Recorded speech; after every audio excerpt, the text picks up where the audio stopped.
चर्चा करेंगे मोदी कैबिनेट से जुड़ी इस वक्त की सबसे बड़ी खबर। स्वास्थ्य मंत्री डॉक्टर हर्षवर्धन ने इस्तीफा दिया है। सूत्र बता रहे हैं स्वास्थ्य मंत्री डॉक्टर हर्षवर्धन ने भी इस्तीफा दे दिया है।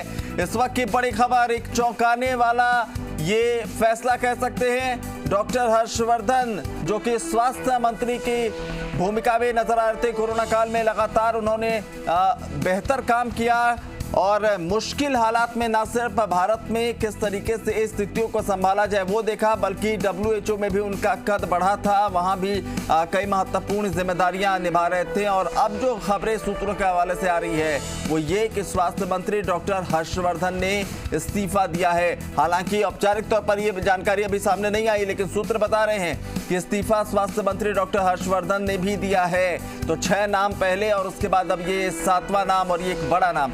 शशि मोहन हमारे साथ बने हुए लगातार। शशि मोहन, जो हम जिक्र भी कर रहे थे कि कौन कहां फिट बैठता है, लेकिन उन तमाम चीजों में डॉक्टर हर्षवर्धन का ये इस्तीफा ये समझ पाना जो है थोड़ा मुश्किल होगा, क्योंकि उन्होंने जो कोरोना काल में काम किया हर किसी ने सराहा है। दुनिया ने देखा कि हिंदुस्तान ने उनके नेतृत्व में किस तरीके से स्वास्थ्य के क्षेत्र में बेहतर काम किया, लेकिन अब उनका भी इस्तीफा कैसे देखा जाए?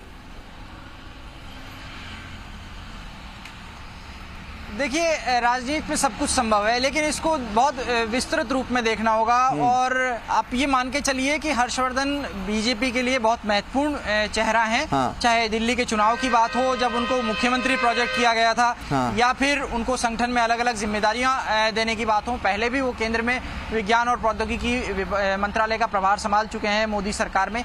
लेकिन अभी आप ये देखिए कि संगठन खाली हो रहा है। संगठन में भी कुछ पद खाली होंगे जब अगर मंत्रिमंडल में चेहरे आएंगे। भूपेंद्र यादव अगर केंद्रीय मंत्रिमंडल में आ रहे हैं तो संगठन में महामंत्री का पद खाली होगा।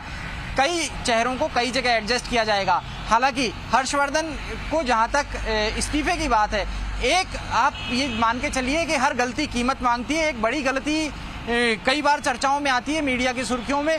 जब आपको ध्यान होगा वैक्सीनेशन की बात आ रही थी और दिल्ली में वैक्सीनेशन सेंटर का दौरा करने के लिए केंद्रीय स्वास्थ्य मंत्री के रूप में हर्षवर्धन गए थे, तब उनसे पूछा गया कि क्या वैक्सीन फ्री लगाई जाएगी। तब उन्होंने कहा था, हालांकि पहली बार में नहीं बोले, 3-4 बार जब उनसे क्वेश्चन रिपीट हुआ तब उन्होंने बोला हाँ भाई फ्री होगी। तो इसका ऐलान जो जिस तरीके से होना चाहिए था, बड़े भव्य तरीके से बड़े प्रचार के साथ में लोगों तक बात पहुंचती और समाचार माध्यमों से बात पहुंचती, वो माइलेज केंद्र सरकार को नहीं मिल पाया। संभव है कि हर पार्टी में पक्ष धड़ेबंदी होती है, तो हर्षवर्धन के जो कुछ ऐसे लोग होंगे जो चाहने वाले नहीं होंगे, उन्होंने इस बात को प्रोपोगेट भी किया होगा और आगे बढ़ाया भी होगा, केंद्र सरकार के सामने, पार्टी के संगठन के सामने रखा होगा। लेकिन दिल्ली बीजेपी में हर्षवर्धन बहुत महत्वपूर्ण चेहरा है। बिल्कुल, ऐसा चेहरा, बिल्कुल एक महत्वपूर्ण चेहरा, और जैसा आप कह रहे थे कि साफ सुथरी छवि भी उनकी हमेशा से रही है, बेदाग रहे हैं, और यही वजह है कि उनसे इस्तीफा, अगर उनका इस्तीफा हुआ है तो इसके बड़े परिप्रेक्ष्य में इसको देखा और समझा जाना चाहिए। फिलहाल शशि मोहन आप बने रहिएगा हमारे साथ। ब्रेक के लिए रुक रहे हैं, ब्रेक से जब लौटेंगे तो बाकी मसलों पर भी आपसे चर्चा करेंगे। छोटा सा ब्रेक।